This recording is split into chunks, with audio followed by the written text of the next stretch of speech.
నమస్తే ఇతిహాసం కార్యక్రమానికి స్వాగతం. Pleach India foundation CEO doctor Emani Sivanagireddy garu మన స్టూడియోలో ఉన్నారు.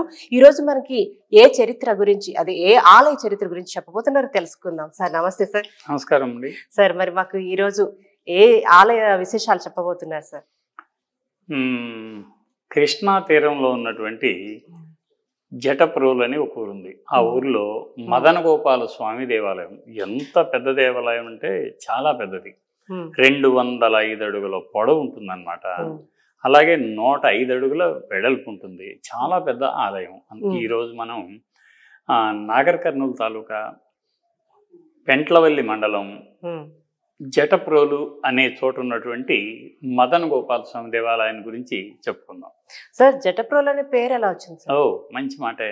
జటప్రోలు అనేది అంటే మనకు ఏమవుతుందంటే ఇవి ఊళ్ళన్నీ కూడా కొన్ని వ్యక్తుల పేరు మీద వస్తూ ఉంటాయి, జంతువుల పేరు మీద వస్తూ ఉంటాయి, పక్షుల పేరు మీద వస్తుంటాయి, పర్వతాల పేరు మీద, నీటి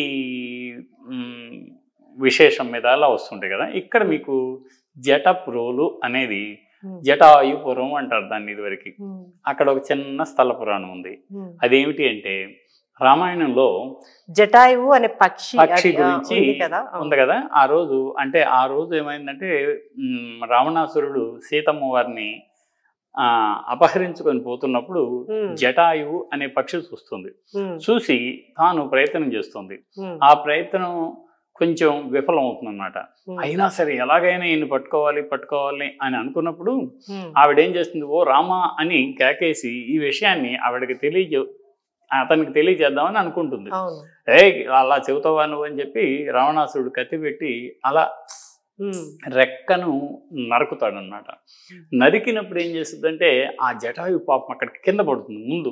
మొదటిసారి ఆ కింద పడినప్పుడు మొట్టమొదటిసారి పడింది. మళ్ళీ బలం పుంజుకొని మళ్ళీ వెళ్తుంది. మళ్ళీ వెళ్ళిన తర్వాత లేపాక్షి వినుకొండ దగ్గరికి వెళ్ళే తలకి మొత్తం రావణుడికి చెబుతుంది. అలాగే వెళ్తుంది. లేపాక్షి దగ్గరికి వెళ్ళే తలకి ఇక ఒంట్లో ఓపిక లేక కింద పడిపోతుంది అనమాట. అందుకని లే పక్షి అంటే కదా లేపాక్షి. అలా ఇక్కడ వద్దాం. మళ్ళీ ఈ జటాయుపురం అనేది పేరేంటే రామాయణ ఒక సంఘటన ఇక్కడ జరిగింది కాబట్టి, అది కూడా జటాయువు నేపథ్యంలో జరిగింది కాబట్టి దానికి జటాయుపురం అని పేరు వచ్చింది. పురము ప్రోలు అవుతుంది కదా. అలాగే జటాయుపురము జటప్రోలు అయిందనమాట. అది ఈ జటప్రోలు ఒక సంస్థానం. ఏ సంస్థానం? జటప్రోలు సంస్థానమే. ఆ తర్వాత కొల్లాపూర్ సంస్థానం అయింది 1800 సంవత్సరం నుంచి. ఈ జటప్రోలు సంస్థానం ఏమిటి అంటే విజయనగర రాజులకు సామంతులుగా ఉన్నటువంటి ఒక సంస్థానం. ఇది చాలా సంస్థానాలు ఉన్నాయి కదా, వాటిలో ఇది ఒకటి అన్నమాట.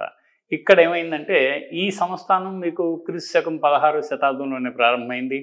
ఆ 16వ శతాబ్దంలోనే కృష్ణదేవరాయలు పరిపాలిస్తున్న సందర్భంలో స్థానికంగా జటప్రోలు సంస్థానాధీశుడైనటువంటి కుమార మాదానాయకుడు అనే అతను ఒక ఆలయాన్ని తన పేరు మీద మదన గోపాల్, అతని పేరు మాదానాయకుడు. వీళ్ళు రేచర్ల గోత్రీకులు, అంటే రేచర్ల పద్మనాయకులు అంటాం మనం, ఇప్పుడు వెలమ అంటాం కదా, వాళ్ళు అన్నమాట. అయితే అతను ఏం చేస్తాడంటే తన పేరు మీద కృష్ణానది తీరంలో ఒక చుట్టూ కోట కట్టుకొని కోట లోపల ఆలయాన్ని నిర్మిస్తాడు. దాని పేరు ఒక ఊరు నిర్మిస్తాడు. దాని పేరు జటప్రోలు అయింది. దాంట్లో చాలా ఆలయాలు ఉంటాయి. వాటిల్లో మదన గోపాల స్వామి దేవాలయం చాలా ప్రశస్తమైందన్నమాట. సార్ ఇప్పుడు మరి జటప్రోలులో ఎన్ని ఆలయాలు ఉన్నాయి సార్? అంటే ప్రధానంగా ఉండేది ఈ మదన గోపాల స్వామి దేవాలయం అయినా ఇదేమో క్రీస్తు 16వ శతాబ్దంది. అంతకు ముందు మనకి 11వ శతాబ్దం నుంచి అక్కడ ఆలయ నిర్మాణం కొనసాగింది. ఎందుకు అంటే అది కృష్ణా తీరం, పైగా మీకు అలంపురం దగ్గర నుంచి కొంచెం ముందుకు వచ్చిన తర్వాత సంగమం అంటాం, కోడలి సంగమం. కృష్ణా తుంగభద్ర 2 నదులు కలుస్తాయి. కలిసిన తర్వాత ఇంకా కిందకి వెళ్తుంది. ఎక్కడికి వెళ్తుంది? శ్రీశైలం వెళ్తుంది అన్నమాట. ఆ వెళ్లే దోవలో ఈ జటప్రోలు ఉంటుంది. అది కృష్ణా తీరానికి ఎడం వైపున. అక్కడ ఈ జటప్రోలు అనే పేరు ఏముందో అక్కడ చిన్న ఈశ్వరాలయం కట్టి జటేశ్వర స్వామి దేవాలయం చాలా చిన్నది. అది 11వ శతాబ్దంలో కట్టింది. 11లో. ఎందుకు 11లో కట్టారు అంటే అక్కడ ఇది ఒక కాలాముఖ కేంద్రం. కాలాముఖం అంటే ఏమిటి? మళ్ళీ శైవ మతం 4 శాఖలుగా విడిపోయింది. ఒకటి కాలాముఖ, పాశుపత, కాలానన, తర్వాత కాపాలిక అని కాపాలిక అని 4 మతాలు. ఈ 4 మతాల్లో కాలాముఖులు అనేది చాలా విశిష్టమైంది. ఈ కాలాముఖులు ఏం చేశారంటే కాశ్మీరీ పండితులు, అందులో శైవాగంలో చాలా దిట్టలు, వాళ్ళని ఇక్కడికి రప్పించుకొని గురువులుగా ఉండి దీక్షలు తీసుకోవటాలు అదంతా కూడా ఒక ఆనవాయితీగా ఉండేది ఆ రోజుల్లో. ఇక్కడ పక్కనే ఉన్నటువంటి రామతీర్థం అని ఒక ఊరు ఉంది, దీని పక్కనేనే. దాంట్లో 1138వ సంవత్సరానికి సంబంధించినటువంటి జగదిందు పండితుడు అనే ఒక కాశ్మీరీ పండితుడు ఉన్నాడు. ఆ జగదిందు పండితుడు అనేవాడు శైవ ఆగమ వేత్త. అదిగో ఆయన ఇక్కడ స్థానాధిపతిగా ఉండేవాడు అనమాట. అంతేకాకుండా ఇంకొక విషయం ఏంటంటే, ఈ ప్రాంతం అప్పుడు 11వ శతాబ్దంలో దీన్ని ఏరువ సీమ అనేవాళ్ళు. ఏరు అంటే నదే, ఏరువ సీమ, నదికి ఆనుకొని ఉన్నటువంటి ఒక సీమ. ఈ సీమను మరి ఎవరు పరిపాలించారు 11లో?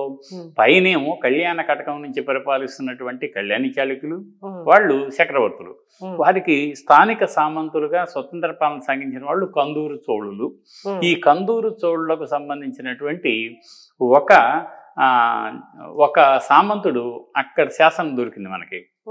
దాని తర్వాత 1138 మళ్ళీ అదే సంవత్సరం నాటిది కళ్యాణి చాళుక్య సోమేశ్వరుని శాసనం కూడా అక్కడ ఒకటి దొరికింది. ఇలా మనకి 12వ శతాబ్దంలో ఒక 3 శాసనాలు అక్కడ ఉన్నాయన్నమాట. ఒక శాసనమేమో అక్కడ ఆలయాన్ని గురించి, మరొక శాసనమేమో పక్కనే రామతీర్థంలో ఉన్నటువంటి జగదిందు పండితుడు అనేటువంటి కాలాముఖ శైవాచార్యుని గురించి, మరో శాసనం కళ్యాణి చాళుక్య ప్రభు ఆ ఆలయానికి దానం చేసినటువంటి సందర్భం. ఏ ఆలయానికి? మల్లికార్జున ఆలయం అని ఒకటి ఉంది. అది 12వ శతాబ్దంలో కట్టిన ఆలయం. అది త్రికోటం, 3గా ఉంటుందన్నమాట. అది అంటే 3 గర్భాలయాలు, 3 అర్ధమండపాలు, ఒక రంగమండపంతో ఉంటుంది త్రికోటం. అందులో మరి ఎవరున్నారు? ఒకటి ప్రధానం దాంట్లోనేమో శివుడు, ఈ పక్కన ఈవిడ అమ్మవారు, మరో పక్కనేమో వీరభద్రుడు, ముగ్గురు కలిపి ఉన్నారనమాట. అది దాన్ని త్రికూటాలయం అంటాం. దాని పేరు మల్లికార్జునాలయం. ఇంతకుముందు మనం చెప్పుకున్నదేమో జటేశ్వరాలయం, 12వ శతాబ్దంలోనేమో మీకు త్రికూటాలయం. దీని తర్వాత మళ్ళీ అక్కడ దాదాపుగా మిగతా కాకతీయుల కాలంలో ఏమి లేదు. మళ్ళీ మనకి ఎప్పుడు వచ్చింది? ఇదిగో ఈ సంస్థానాధీశులు విజయనగర వాస్తు శైలిలో నిర్మించిన ఈ మల్లికార్జున మదన గోపాల స్వామి ఆలయం మాత్రమే అన్నమాట. అది ఇక్కడ 4 ఆలయాలు. ఒకటి ఈ కోట అంటారు. అప్పుడు పాత కోట ఉండేది. ఇది శ్రీశైలం ప్రాజెక్టులో మునిగిపోవటం వల్ల ఆ జటప్రోలంతా దిగువ ప్రాంతం నుంచి ఎగువకు వచ్చేసింది. ఆ ఎగువ ఎక్కడికి వచ్చింది? జటప్రోలు అడ్డ రోడ్డు అంటారు దాన్ని. ఈ అడ్డ రోడ్లో ఈ ఆలయాన్ని నిర్మించారు. ఈ ఆలయంతో పాటు జటేశ్వర స్వామి దేవాలయాన్ని, మళ్ళీ అలాగే మల్లికార్జున స్వామి దేవాలయాన్ని, ఆ రెండింటిని కూడా నిర్మించారు అన్నమాట. అది ప్రస్తుతం ఉన్నటువంటి పరిస్థితి. మరి జటప్రోల గురించి ప్రత్యేకంగా తెలియజేసే శాసనాలు ఏమైనా దొరికాయి సార్? అదే నేను ఇందాక చెప్పాను కదా మీకు, క్రీస్తు శకం 1138వ సంవత్సరం నాటి కందూరి చోళ సిద్ధన చోళ మహారాజు ఒక శాసనం ఉంది. ఆ తర్వాత నేను ఇందాక చెప్పిన జగదిందు పండితుని కాళాముఖ శైవాచార్యుని శాసనం ఒకటి ఉంది. ఇంకా కళ్యాణి చాళుక్య చక్రవర్తి శాసనం ఒకటి ఉంది. ఇలా 3 శాసనాలు మాత్రం ఉన్నాయి. కానీ ఎందుకో కానీ మళ్ళీ మనకి మదన గోపాల స్వామికి అంత పెద్ద ఆలయం అసలు అది, కానీ ఆలయానికి సంబంధించినటువంటి శాసనం లేదు అక్కడ. లేనందు మాత్రాన చరిత్ర లేదని కాదు. అయితే ఈ సురభి వంశానికి చెందినటువంటి వాడు కుమార మాదా నాయకుడు, రేచర్ల గోత్రం. ఇదే వంశానికి చెందిన మరొక రాజు ఉన్నాడు. ఆయన పేరు సురభి మాధవరాయలు. ఆ మాధవరాయలు చంద్రికా పరిణయం అన్నటువంటి ఒక అద్భుతమైన గ్రంథాన్ని రాశాడు. చాలా అది యాక్చువల్గా ఒక ప్రబంధం లాంటిది ఉన్నాడు. మీకు మను చరిత్ర ఎలా ఉంటుందో అదే కాలం కాబట్టి అదే వరవడిలో సాగినటువంటి అత్యద్భుత వర్ణనాత్మక ఇతివృత్తం కలిగినటువంటి చంద్రికా పరిణయం. ఆ పరిణయంలో మాత్రం ఈ ఆలయ ప్రస్తావన ఉంటుంది. మీకు పక్కనే ఉన్నటువంటి మంచాలకట్లో మాధవరామస్వామి దేవాలయం ఉంది. అది ఎవరు కట్టారు? సురభి మాధవరాయలే అది కట్టుకుంటే కుమార మాదానాయుడు మదన గోపాల స్వామి కట్టాడు అన్నమాట. ఈ 2 ఆలయాలు, జటప్రోలోని మదన గోపాల స్వామి ఆలయం ఏమో రోడ్డు మీదకి వచ్చింది, అడ్డ రోడ్డు మీదకి. ఈ మంచాలకట్లో ఉన్నటువంటి మాధవస్వామి దేవాలయం కొల్లాపూర్ వెళ్ళింది. అట్లా అన్నమాట. అది ఎంత తరలించాం కదా. నేను కూడా తరలించడంలో మొన్న పద్మశ్రీ వచ్చినటువంటి వేలు గారు నేను అక్కడ కలిసి పనిచేసాం అన్నమాట. అంటే జటప్రోలు అడ్డ రోడ్లో కూడా చాలా ఆలయాలు ఉన్నాయి అక్కడ. అది ఒక విశేషం. ఏ ఆలయాలు ఉన్నాయి అంటే, ఇప్పుడు ఇంతకుముందు నేను చెప్పినటువంటి జటప్రోలు, మళ్ళీ రామతీర్థం, ఆ తర్వాత ఇంకా కింద మంచాలకట్ట, ఇలాంటి ఆలయాలన్నింటినీ తీసుకొచ్చి ఇప్పుడు అక్కడ కట్టారు. దాదాపుగా 45 దేవాలయాలు ఉన్నాయి అక్కడ. 45 ఒకే చోట. అవన్నీ అంతకుముందు అక్కడ లేవు. ఈ నీటి ముంపు తరలింపు, నీటి ముంపు దేవాలయాల తరలింపు కార్యక్రమంలో అవన్నీ ఇక్కడికి వచ్చి చేరిపోయింది. సార్ మరి ఆలయాల్లో వాస్తుశిల ఇవి ఉంటాయి కదా సార్, వాటి గురించి ఏమైనా చెప్తారా? మదన గోపాల స్వామి ఆలయం నిజానికి తెలంగాణలో ఉన్నటువంటి అతిపెద్ద దేవాలయాల్లో ఒకటి. ఎందుకు అతిపెద్ద దేవాలయం అంటే అంతకు ముందు కాలాల్లో చిన్న చిన్న ఆలయాలు మాత్రం ఉంటే ఇది విజయనగర వాస్తుశైలిని ప్రతిబింబిస్తూ, మీరు చూశారో లేదో నాకు తెలియదు కానీ తాడిపత్రి ఉంది మీకు, అనంతపురం జిల్లాలో తాడిపత్రి. ఆ తాడిపత్రిలో సింతల వెంకటరమణ స్వామి దేవాలయం ఉంటుంది. చాలా పెద్ద దేవాలయం, చుట్టూ కాంపౌండ్, మధ్యలోనేమో మీకు ఒక వెంకటరమణ ఆలయం. అది గర్భాలయ, అర్ధమండప, మహామండప, సభా మండపం. దాని తర్వాత ముందు మళ్ళీ వాహన శాల, దాని ముందు మళ్ళీ మీకు గోపురం, గోపురం ముందు మళ్ళీ దీపస్తంభం. ఇదిగో ఇదే రకంగా అదే నమూనాలో ఇక్కడ కూడా కట్టారు. అక్కడ రాయి వేరు, ఇక్కడ రాయి వేరు, ఇక్కడేమో ఎర్ర ఇసుక రాయి. అయితే దీన్ని మనం ఆలోచించాల్సింది ఏంటంటే ఈ మదన గోపాల స్వామి దేవాలయం గర్భాలయ, అర్ధమండప, మహామండప, సభామండపంతో ఉంది. చాలా పెద్దదన్నమాట. ఆ మండపానికి ముందు మళ్ళీ చిన్న గరుడాలయం ఉంటుంది, చాలా చక్కగా ఉంటుంది. ఆ గరుడాలయం దాటిన తర్వాత చాలా పెద్ద గోపురం ఉంటుంది. ఆ గోపురం అంతా ఓడదీసింది మరొకళ్ళు, అయితే పునర్నిర్మాణం మాత్రం నేను చేశాను. అది దాని ముందు పెద్ద దీపస్తంభం, దాని పక్కనే మళ్ళీ ఆంజనేయ ఆలయం. ఇవన్నీ కూడా ఒకే తని. అయితే దీని యొక్క విశేషం ఎలా ఉంది అంటే ఈ ఆలయం శిఖరమేమో 2 అంతస్తులు, కేవలం 2 అంతస్తులు. ఆ తర్వాత మళ్ళీ మీరు 3 వైపులా మహామండపంలో 3 వైపుల నుంచి రావచ్చు. సభా మండపంలో ఓపెన్ గానే ఉంటుంది. విశేష ఉత్సవాలు జరిగినప్పుడు సభా మండపం అనువుగా ఉంటుంది అన్నమాట. మళ్ళీ ఆలోచిస్తే ఈ పరివార ఆలయాలు కూడా ఉన్నాయి దీంట్లో. చుట్టూ చాలా విశాలమైనటువంటి ప్రాకారం, ప్రాకారానికి లోపల మండపం, ప్రాకార మండపం అంటాం మనం దాన్ని. ఈ మళ్ళీ మీకు ఆ అంటే ప్రవేశం దగ్గర గోపురం ఉంటుంది కదా, గోపురం నుంచి ఎడం వైపునేమో పాకశాల, కుడివైపునేమో యాగశాల. ఇవి 2 చాలా బాగుంటాయి అన్నమాట. అంతేకాకుండా లోపలికి మీకు మళ్ళీ ఎంటర్ అయిపోయిన తర్వాత ఎడం వైపు ప్రదక్షిణ చేసేటప్పుడు గుడికి ప్రాకార మండపానికి మధ్యలో ప్రదక్షిణా పదం అంటాం. ఈ ప్రదక్షిణా పదం మీద మనం వెళ్ళేటప్పుడు ఆ మండపం ఉంటుంది కదా, చాలా ఆకర్షణగా ఉంటుంది. ఆ మండపంలో ఏమున్నాయి అంటే మీరు 12 మంది ఆళ్వార్లు, 12 ఆళ్వార్లు అంటామే, ఆ ఆళ్వార్ల ఆలయాలు. ఇంకా కొంచెం ముందుకు పోతే మీకు లక్ష్మీదేవికి ఒక ఆలయం, ఇలా పరివారాలు కూడా ఉన్నాయి. చిన్నగా అంటే ఎక్కువగా పెద్ద వాస్తు విన్యాసం అందులో లేదు. కానీ ఆలయానికి వస్తే మీకు ఆలయం అధిష్టానం, స్తంభవర్గం, స్తంభవర్గానికి చుట్టూ మళ్ళీ కోష్టాలు, కోష్టాల పైన ప్రస్తరం, ప్రస్తరం పైన శిఖరం. అది ద్రావిడ పద్ధతిలో నిర్మించింది. దాని తర్వాత ఆ అర్ధమండప, మహామండపాలు. ఆ మహామండపంలో 4 స్తంభాలు మధ్యలో ఉంటాయి, చుట్టూ కూడా స్తంభాలు ఉంటాయి, మూతగా ఉంటుంది, 3 వైపులా ప్రవేశ ద్వారాలు ఉంటాయి. సభా మండపంలోకి వచ్చేసరికి ఎంతో ఎత్తైనటువంటి కప్పు. ఆ కప్పుని మరి అంతెత్తైనటువంటి స్తంభాలు. ఆ స్తంభాలు కూడా విడిగా సింగిల్గా ఉండే స్తంభాలు ఉన్నాయి. అవి కాకుండా సంయుక్తంగా దాన్ని అనివర్టికాల్ అంటారు. అనివర్టికాల్ అంటే ఒకటేమో సదరంగా ఉంటుంది, దాని మీద మంచకట్టు కాలని చాలా అలంకారాలు ఉంటాయి. అలా కాకుండా ఒక స్తంభం ఉంటుంది, ఆ స్తంభానికి ముందు మరొక భాగం ఉంటుంది, ఆ భాగంలో అట్టడుగునేమో ఏనుగు ఉంటుంది, ఆ ఏనుగు మీద ఒక యాళి ఉంటుంది, యాళి మీద మళ్ళీ ఒక ఆయన వాహన ఆరూఢుడే ఇంకొక ఆయన ఉంటాడు, దాని మీద మళ్ళీ అలంకారం ఉంటుంది.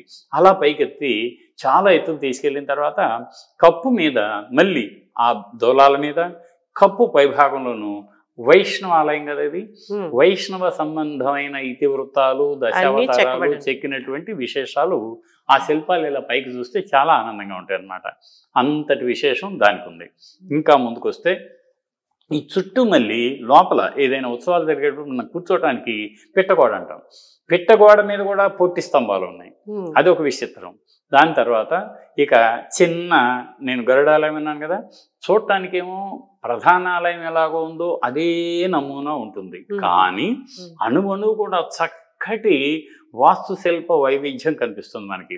అది దాని అర్థం ఏమిటి అంటే విజయనగర చక్రవర్తులు కట్టకపోయినా వాళ్లకు సామంతులుగా ఉన్నటువంటి జటప్రోలు సంస్థానాధీశులైన సురభి వంశానికి చెందిన కుమార మాదానాయుడు ఏం చేశాడు, అదే శైలి అంటే ఆయన పెద్ద ఆయన పైన చక్రవర్తికి ఎలా శైలి ఉంటుందో ఆయనకు నచ్చేట్లుగానే అదే శైలిలో కొద్దిగా తక్కువ శిల్పం, అంటే మీరు హంపీలోని విఠలాలయం అదంతా విజయనగర వాస్తుశైలి కదా, అంత ఉండదు కానీ ఇక్కడ కొంచెం తక్కువగా ఉంటుంది. కానీ ముమ్మూర్తులో అదే రకమైన వాస్తుశైలితో ఈ ఆలయాన్ని అత్యద్భుతంగా తీర్చిదిద్దారు.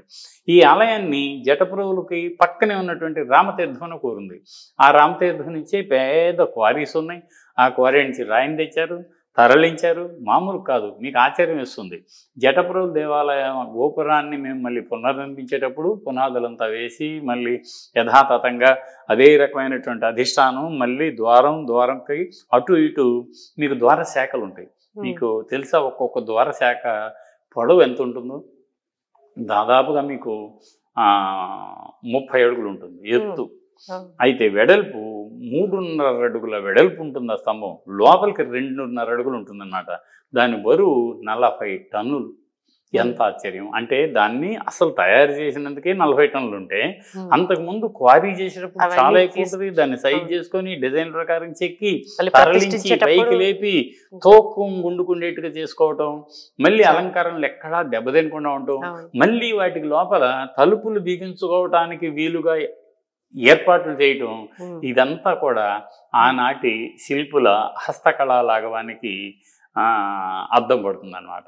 సార్ ఇప్పుడు అంటే ఈ ఆలయాల తరలింపులో కూడా మీరు భాగస్వామ్యం అంటే అది అసలు ఒక గమ్మత్తైన విషయం. చెప్పానే, గతంలో కూడా మనం ఒకసారి అనుకున్నాం. 1978లో ఈ కార్యక్రమం ప్రారంభమైంది.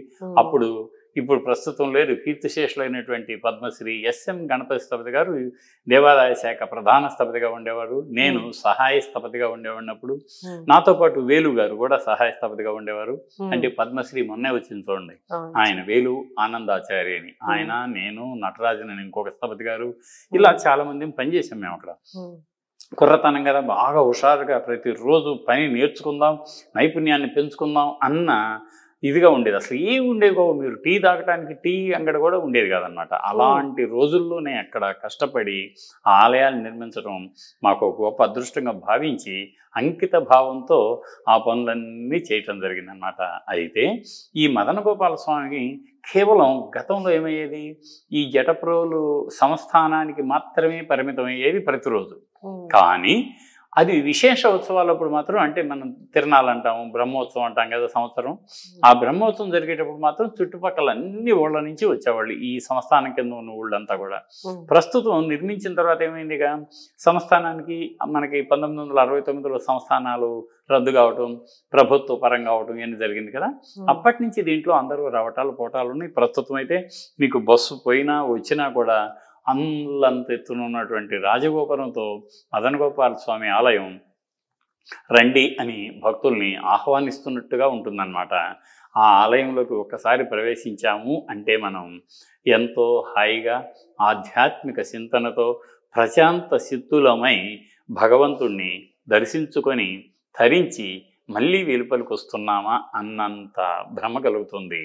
ఇదిగో ఇది క్రీస్తు శకం 16వ శతాబ్ది నాటి ప్రధాన విజయనగర వాస్తు శైలికి నమూనాగా రూపుదిద్దుకొన్న మదన గోపాల స్వామి దేవాలయం జటప్రోలు అలా ప్రసిద్ధి చెందిందన్నమాట. సార్ మీకు అంటే ఈ అవకాశం ఎలా వచ్చేది సార్ అసలు? దేనికి అంటే మీరు ఆలయాలు దీనికి అంటే దానికి ఒక ప్రధాన కారణం ఏంటంటే కార్యకారణ సంబంధం అని బుద్ధుడు చెబుతాడు చూడండి. ప్రతి దానికి ఒక కారణం ఉంటుంది అన్నట్టుగానే ప్రతిదీ మరో దాని మీద ఆధారపడి ఉంటుంది అన్నట్టుగానే ఈ శ్రీశైలం ప్రాజెక్టు నిర్మాణాన్ని చేపట్టినప్పుడు 102 గ్రామాలు మునిగిపోయాయి. ఈ మునిగిపోయిన గ్రామాల్లో జటప్రోలు కూడా ఒకటి. అయితే ఆలయ వాస్తు విశేషాలు, చారిత్రక ప్రాధాన్యం కలిగిన ఆలయాలన్నింటినీ ఓడదీసి మళ్ళీ ఎగువకు తరలించి ఆ గ్రామం ఎక్కడ పునర్నిర్మాణం అవుతుందో అక్కడ అదే ఆలయాన్ని నిర్మించాలని ప్రభుత్వ నిర్ణయం.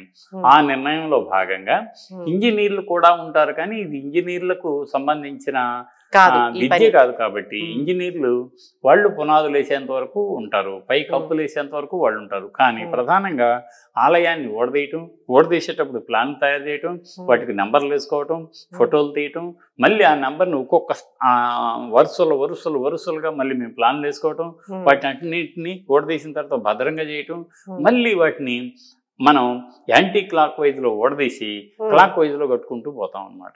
యాజ్ ఇట్ ఈస్ గా ఉంటుంది, ఎక్కడ ఏ రకమైన ఇబ్బంది ఉండదు. అలాగే ఉన్నాయి. మనం ఇప్పుడు ఎవరు ఓడదీసి కట్టారు అని అనుకోలేరు. ఎక్కడన్నా నంబర్లు ఇంకా ఉన్నాయి కనుకొని అది ఓడదీసి కట్టినటువంటి ఆనవాళ్ళు అయితే కనిపించవు మనకి. అంత నైపుణ్యంతో పద్మశ్రీ గణపతి స్థపతి గారు, ఆ తర్వాత పెరుమాళ్ళు స్థపతి గారు అని మాకు ఒక ఆయన అప్పట్లో డిప్యూటీ స్థపతిగా ఉండేవారు, తర్వాత స్థపతి గారు. వీళ్ళంతా మాకు తర్ఫీదునిచ్చారు. వాళ్ళు అనుభవజ్ఞులు ఆ విషయాల్లో. అందువల్ల ఇది ఒక గొప్ప అదృష్టం. అదే కాదు, చుట్టుపక్కల చాలా వాళ్ళలో అక్కడ జనమారూరు అని ఒక ఊరుంది, పెద్దమారూరు అని ఒక ఊరుంది. అక్కడి నుంచి మళ్ళీ ఇందాక పోయినసారి గతంలో మనం చెప్పుకున్న సోమశేల, అనేక ఊళ్ళ నుంచి ఆలయాలన్నీ ఓడదీసి మళ్ళీ ఎగువను పునర్నిర్మించడం అనేది భారతదేశంలో ఇంత పెద్ద ఎత్తున ఆలయాలని ఎక్కడా పునర్నిర్మించలేదు. నాగార్జున కొండలో ఒక 2 ఆలయాలని, చిన్న చిన్న కట్టడాలని, ఇటుక బౌద్ధ కట్టడాలను మాత్రమే చేశారు. కానీ ఇది ఒక గొప్ప ఉదాహరణ అన్నమాట. సరే, ఇప్పుడు మరి జటప్రోల్లో ఇంకా ఆ అడ్ రోడ్ లోనే ఇంకా కొన్ని ఆలయాలు నిర్మించారన్నారు. అవి కూడా ఎక్కడి నుంచి అన్నా తరలించారా, లేకపోతే అక్కడవేనా? కాదమ్మా, అసలు అక్కడ ఏం లేదు, నిర్మానుష్యంగా ఉండేది. మేము చేరినప్పుడు అసలు ఏమీ లేదు, ఖాళీ జాగా అన్నమాట అంతా. ఇక దీనికోసమని ప్రభుత్వం స్థలం కేటాయించింది ఎగువ కాబట్టి. ఆ స్థలాన్ని మేమే ఎంపిక చేసుకొని మళ్ళీ హాయిగా దిక్సూచితో తూర్పు పడమరలు ఉత్తర దక్షిణాలు నిర్ణయించుకొని బ్రహ్మసూత్రాన్ని ఏర్పాటు చేసుకొని, గతంలో ఓడదీసేటప్పుడు ఆలయం ఎంత ఉందో అదే రకంగా మళ్ళీ భూమి మీద మేము గీసుకొని పునాదులు వేసిన తర్వాత మళ్ళీ యథావిధిగా నిర్మించాం. అది ఒక ఎత్తు. అది మదన గోపాల స్వామి, జటేశ్వర, మల్లికార్జున. ఆ రోడ్డుకి మనం కొల్లాపూర్ వెళ్తుంటే రోడ్డుకి కుడి వైపున ఉంటాయి అన్నమాట. ఎడం వైపున ఇక్కడ 4 ఆలయాలుంటే ఎడం వైపున అసలు దాదాపుగా 40 ఆలయాలు ఉంటాయి. ఎక్కడి నుంచి వచ్చినాయి ఇవన్నీ అంటే, ఇందాక నేను చెప్పినట్లుగా 2 ఊళ్ళు ప్రధానంగా. ఒకటి మంచాలకట్ట. మంచాలకట్ట నుంచి ప్రధాన ఆలయం ఏమో కొల్లాపూర్ వెళ్ళింది. 2 ఆలయాలు, శివ అండ్ అమ్మవారు అంటాం. శివుడు అమ్మవారు అని 2 జంట దేవాలయాలు ఉన్నాయి, ఒకే కామన్ రంగమండపం. అవి మాత్రం జటప్రోల్లోనే కట్టేశారు 2 ఆలయాలు. ఆ ఆలయాలు దాటంగానే మళ్ళీ మనకి మల్లేశ్వరం అని ఒక ఉంది. అది పంచేశ్వరాలు అంటాం కదా. అక్కడ పంచేశ్వరాల్లో మల్లేశ్వరం ఒకటి. ఈ మల్లేశ్వరం ఆలయంలో, మల్లేశ్వరంలో ఏముందంటే అది కూడా కళ్యాణి, చాళుక్య, కాకతీయ, కందూరి, చోళ ఆలయాలు అన్నమాట. అవన్నీ కూడా కేవలం ఈ ఆలయాలు ఏమైనాయి, ఒకటి ప్రధాన ఆలయం ఏమో, ప్రధాన ఆలయం ఒరిజినల్ గా మీకు రాష్ట్రకూట్ల కాలంలో ఒక ఆలయం నిర్మించబడింది. ఆ తర్వాత కళ్యాణి చాళుక్యలో తోరణం ఒకటి ఉంది. మీరు కొలనపాకి వెళ్తే తోరణం కనపడుతుంది కదా, సోమేశ్వర స్వామి దేవాలయం. అదే రకమైన తోరణం ఆ రోజుల్లో అక్కడ ఉంది. అదేమైందంటే ఒక సందర్భంలో బాగా గాలి తోలి ఒక పక్క చెట్టు దాని మీద పడి అది కింద పడి పగిలిపోయింది. దాన్ని అలాగే మళ్ళీ ఇక్కడ పెట్టారు, దాన్ని ఏదో కొంచెం అతికేసి. అలా చక్కటి తోరణ ద్వారం. తోరణ ద్వారానికి ఎడం వైపున శేషశయన అని, అది ఒకటి త్రికూటం, మరొకటి వీడి ఆలయం. అంటే మొత్తం 4 ఆలయాలు అక్కడ ఉన్నాయి. ఈ తోరణం ఇక్కడ ఉంది. ఇందాక నేను చెప్పిన రాష్ట్రకూట్ల కాలం నాటి అద్భుతంగా, అంటే కైలాసనాథ స్వామి దేవాలయం ఎల్లోరా ఎలా ఉంటుందో అదే రకం చిన్న సైజులో ఇక్కడ ఉంటుంది అనమాట. అది రాష్ట్రకూట్లది. దాని తర్వాత మీకు కందూరు చోళులు, కళ్యాణి చాళుక్యులు, వీళ్ళు విడిగా కాదంబ నాగర శైలిలో ఊరికే అంటే దొంతెలుగా ఉంటుంది అనమాట. అది మెట్లుగా. అలాంటి ఆలయాలు దాదాపుగా 15 ఉన్నాయమ్మా. ఒకదానిమిటి ఒకటి ఉన్నాయి. కొన్ని చుట్టూ ఉన్నాయి, కొన్ని మధ్యలో ఉన్నాయి, కొన్ని ఎదురెదురుగా ఉన్నాయి. చాలా బాగుంటుంది. దాన్ని మల్లేశ్వరం టెంపుల్ కాంప్లెక్స్ అని పేరు పెట్టాం మేము అప్పుడు. దీంట్లో ప్రధాన ఆలయం ఏమైంది, అంతకు ముందు ఉన్నా కాకతీయుల కాలంలో రుద్రమదేవి శాసనం దొరికింది కప్పు మీద మాకు. ఆ శాసనాన్ని బట్టి అది ముమ్మూర్తుల కాకతీయ వాస్తుకళది. ఎంత హాయిగా ఉంటుందంటే 2 ఆలయాలు ఎదురుగా అభిముఖంగా ఉంటాయి. ఇది శివుడిదే, అది శివుడిదే. ఇదేమో కొంచెం పైన ఉంటుంది, అదేమో గుంట్లో ఉంటుంది. ఆ గుంట్లో ఉండేదాన్నేమో స్వయంభూ అంటారు వాళ్ళు. అలా 2 ఆలయాలను కలుపుతూ ఒక రంగమండపం ఉంటుంది. ఈ ఆలయానికి కూడా గర్భాలయ అర్ధమండపం ఉంటుంది, దానికి గర్భాలయ అర్ధమండపం ఉంటుంది. పైకి వెళితే 2 శిఖరాలు ఉంటాయి. శిఖరాలకు ముందుకు పొడుచుకొచ్చినటువంటి సుఖనాసులు ఉంటాయి. ఆ తర్వాత మళ్ళీ మనం ప్రవేశం ఎలా అనుకుంటే 2 వైపుల నుంచి ప్రవేశం ఉంటుంది. ఎటు నుంచి ప్రవేశించినా కూడా చుట్టూ కక్షాసనాలు అంటారు. అంటే మీకు చిన్న పిట్టగోడ మీద మనం ఎప్పుడైనా కూర్చొని అలా విశ్రాంతి ఆలయంలో దర్శనమైన తర్వాత విశ్రాంతి తీసుకుందామా అని అనుకోవటానికి వీలుగా ఇట్లా ఏటవాలు బల్లాలను పోలినట్టు ఉంటాయి. ఇదేమో ప్లెయిన్ గా ఉంటుంది లోపల వైపు, బయట వైపు చక్కటి డిజైన్లు అన్నమాట. చిన్న చిన్న స్తంభాల మీద దూలం, ఈ రెండింటికి మధ్య చిన్న చిన్న సుర సుందరులు, ఆ తర్వాత జనజీవన విధానం, జంతుజాలం, ఇవన్నీ కూడా ఇదిగో ఈ ఏటవాలు కక్షాసనాల మీద చెక్కారన్నమాట. అదిగో లోపలికి వెళ్ళిన తర్వాత మీకు స్తంభాలు ఎంత చక్కటి అలంకరణగా ఉంటాయి. ఆ తర్వాత కప్పు మీద ఈ మధ్యలో ఉండేటువంటి 4 రంగమండప స్తంభాల యొక్క పైన కప్పు ఇంకా విచిత్రంగా ఉంటుంది. మధ్యలో నటరాజస్వామి, చుట్టూ అష్టదిక్పాలకులు, ఎంత బాగుంటుందో. వాళ్ళు కూడా భార్యా సమేతంగా ఉంటారన్నమాట. ఇంకా మళ్ళీ బయటకు వస్తే ఇక ఇంకొకటి, ఈ రంగమండపం ఏదైతే ఉందో రంగమండపంలో మీకు ఎన్ని రకాల వాస్తు విన్యాసం అంటా ఉందండి. విన్యాసం అంటే ఏమిటి? ఒకే రకంగా ఇట్లా సదరంగానో లేకపోతే ఎల్లాకారంలోనూ ఉండదు. అది కొంచెం ముందుకొచ్చి మళ్ళీ బయటకు వచ్చి మళ్ళీ బయటకు వచ్చి మళ్ళీ బయటకు వచ్చి మళ్ళీ కోణాకృతిలో ఉండి అష్టాకృతిలో ఉండి నక్షత్రాకారంలో ఉండి రకరకాలుగా. ఇక ఆ శిల్పి నక్షత్రాకారపు నైపుణ్యాన్ని దాంట్లో చొప్పించటంలోనే ఆ జీవితం అంతా ధారపోసాడా అన్నంతగా ఈ మల్లేశ్వరం దేవాలయ సముదాయంలోని ప్రధాన ఆలయమైన 2 ఆలయాలు దాన్ని అభిముఖంగా ఉంటాయి. అది కాకతీయుల కాలం నాటిది చూడవలసినటువంటి దేవాలయం. సార్, ఇప్పుడు మీరు అంతా వివరించి చెప్తుంటే నాకు ఒకటి అనిపించింది. అంటే అది డిజైన్ వేసి ఎవరైనా చూపిస్తారా? వాళ్ళకి దానికి ఏమన్నా కూడా ప్లాన్ ఉంటుందా? అంటే మాకు ఉంది కదా ఆలయ, మనం ఈనాడు కొత్తగా ఇంజనీరింగ్, ఆర్కిటెక్చర్, కొత్త ఇంటీరియర్స్ ఇవాళ కొత్తగా వచ్చినాయి. ఆ రోజుల్లో శిల్పులు ఉండేవాళ్ళు. ఆ శిల్పుల్లో 4 రకాలుగా ఉంటారు. పైన అన్నిటికంటే పెద్ద ఆయన స్థపతి, ఆయనకంటే కింద ఆయన సూత్రగ్రాహి, ఆయనకంటే కింద ఆయన తక్షకుడు, ఆయనకంటే కింద ఆయన వర్ధకి. ఇలా వరుసనే 4 ఉంటారనమాట. స్థపతి వర్గం అంటారు వాళ్ళని. వీళ్ళు కుటుంబ పరంగా చిన్నప్పటి నుంచే ఆ విద్యలో ఆరితేరి ఉంటారు. వాళ్ళకి ఒకటి ప్రతిమా లక్షణం, మూర్తుల్ని తీర్చిదిద్దటం, అంటే ప్రతిష్ఠించబోయే విగ్రహాలని. అది కాకుండా ఆలయాలను నిర్మించటం, ఆలయాలు రకాలు, గర్భాలయం, అర్ధమండపం, మహామండపం, సభామండపం, ఇలా కళ్యాణ మండపం, ఎన్ని రకాలు, యాగమండపం, పచనాలయం, వంట మండపం అంటాం. ఇలా ఎన్ని రకాలు ఉంటాయో అన్ని రకాలు చిన్నప్పటి నుంచి తర్ఫీదిస్తారు. కొలతలు ఎలా ఉండాలో చెబుతారు. ఒకవేళ పొడవు ఎంత ఉంటే ఎత్తు ఎంత ఉండాలో కూడా మరి శిల్ప సూత్రాలు ఉన్నాయి కమ్మా. దానికి ఏమంటారంటే శిల్ప ఆగమ శాస్త్రాలు ఉంటాయి. ఆగమ శాస్త్రాలు ఏమో ఆలయం నిర్మాణం అయిన తర్వాత అందులో ప్రతిరోజు నిర్వహించిన అర్చన ఉత్సవ, ఈ రెండింటికి సంబంధించింది ఆగమం. శిల్పశాస్త్రం ఆలయ నిర్మాణ శాస్త్రం అది.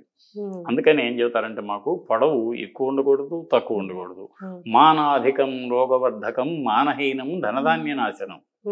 కొలత పెరగకూడదు, ఎంత ఉండాలో అంతే ఉండాలి. ప్రమాణాధిక హీనంచ దృష్టాదృష్ట ఫల వినాశనం. ఇలా అంటే ఏమిటంటే అవన్నీ కూడా కొన్ని ఎలా ఉండాలో, ఎలా శాస్త్రం చెప్పిందో మీరు అలాగే పాటించాలి. కానీ నిర్లక్ష్య భావంతో ఉంటే దాని ఫలితాలు ఏమన్నాడు? మానాధికం. మీరు ఒకవేళ 3 అడుగులు 3 అంగుళాల బదులు 3 అడుగులు తప్పితే దోషాలు కూడా ఉంటాయి. అయ్యో అదే కదా, మానాధికం రోగవర్ధకం. మీరు అంటే మానం కొలత పెరిగిందనుకోండి మీకు ఒంటి నిండా రోగాలు వస్తాయంట. అలా అని 3 అడుగులు 3 బదులు 3 అడుగులు 2 పెట్టారనుకోండి, ఎవరు చూసారని. మానహీనం ధనధాన్య నాశనం. ఇలా చెప్పే తల్లికి ప్రతివాడు జాగ్రత్త ఉంటాడు. నాకెందుకు నాయన, నాకు ఖచ్చితంగా మనం రూల్ ఆ శాస్త్రం ఎలా చెప్పిందో. అంటే ఆ దోషం ఎవరికి ఉంటుందంటారు? చేసిన వాడికి, చేసిన వాళ్ళకి. అంతేగా, నా లోపమే కదా. నేనే శిల్పం అనుకోమా, మీరు యజమాని, కర్త అంటారు. మీరేం చేస్తారు? అంటే ఇంటి వాస్తు బాగోకపోతే యజమానికి ఎలాగో ఇది కూడా శిల్పం చెక్కిన మీద మీరు నమ్మకం పెట్టుకొని కట్టేటప్పుడు నేను మనస్ఫూర్తిగా పక్కాగా లెక్క ప్రకారం కట్టాలే కానీ నిర్లక్ష్య ధోరణి నేను పెట్టుకోకూడదు కదా. ఎందుకు అంటే మీరు నాకు ఎంత ఇవ్వాలో అంత ఇస్తున్నారు కానీ తగ్గించట్లేదు కదా.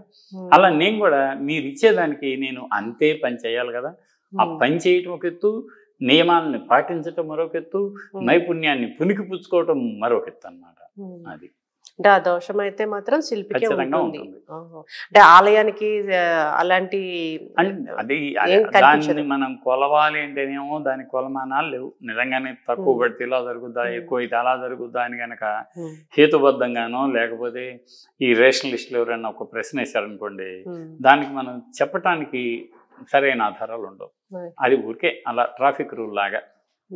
ఇప్పుడు మరి ఈ జటప్రోల్ని మనం పర్యాటక స్థలం కేంద్రంగా చేయొచ్చు అంటారా? ఆల్రెడీ ఉందంటారా? లేదు, ఆల్రెడీ ఏమైందంటే ఇప్పుడు మన వాళ్ళంతా ఏం చేస్తారంటే పాపం సొంతంగా కారు వేసుకొని పోవాలంటే స్తోమత ఉండాలి, ఆర్థిక స్తోమత. అలా కాకుండా ఇప్పుడు ఉదాహరణకి అలంపూరు జోగులాంబ దేవాలయం, నవబ్రహ్మేశ్వరాలను చూడటానికి వెళ్తారు అందరూ, శ్రీశైలం వెళ్తారు, యాగంటి వెళ్తారు. ఎందుకంటే అలాంటి అటాచ్మెంట్ ఉంటుంది ఆ గుడికి. ఈ గుళ్ళు అంత ప్రశస్తం పొందల. అది అంతకు ముందేమో కేవలం కుటుంబ పరంగా ఉన్నటువంటి ఒక ఆలయం, ఇప్పుడు విశేషమైనటువంటి ఆలయం అయింది. కానీ ఇప్పుడు రవాణా మార్గం కూడా చాలా సౌకర్యంగా ఉంది. ప్రస్తుతానికి ఏమైందంటే మీరు అన్నట్టుగానే ఈ ఆలయంలో అర్చనలు ఉన్నాయి, కానీ మల్లేశ్వరం దేవాలయ సముదాయంలో అర్చనలు లేవు. అందువల్ల ఏమైందంటే నిర్లక్ష్యానికి గురై ఎవరు ఇష్టం వచ్చిన వాళ్ళు కూర్చోవడం చేస్తున్నారు. కానీ ఇక ప్రస్తుతం ఈ ప్రభుత్వ ఆధ్వర్యంలో ఈ ఆలయాల్ని అభివృద్ధి చేయాలి అన్న ఆలోచన కలిగింది. రాగల రోజుల్లో ఇది ఒక చక్కటి పర్యాటక వనరుగా వసతులతోనూ సౌకర్యాలతోనూ రవాణా రావడానికి, ఇంకక్కడ ఉండటానికి వీటన్నిటి కలిపి ఏర్పాట్లు చేస్తే జటప్రోలు దేవాలయ సముదాయం మహబూబ్ నగర్, నాగర్ కర్నూలు, వనపర్తి, గద్వాల మొదలైన ప్రదేశాల నుంచి వందల వేల సంఖ్యలో కూడా పర్యాటకులు వచ్చి ఆ స్థానికులకు మేలు చేసేటువంటి అవకాశాలు ఎన్నో ఉన్నాయి. ఇది మదన గోపాల స్వామి దేవాలయం జటప్రోలులో ఉన్నటువంటి ఒక సుప్రసిద్ధ విజయనగర శైలికి నమూనాగా రూపొందిన ఆలయం. జటప్రోలు ఆలయాల గురించి చాలా చక్కగా, అంటే కళ్ళకు కట్టినట్టు మా అందరికీ చెప్పినందుకు ధన్యవాదాలు సార్. ధన్యవాదాలమ్మా. చూస్తూనే ఉండండి 6 టీవీ, సామాన్యుడి ఆరో ప్రాణం.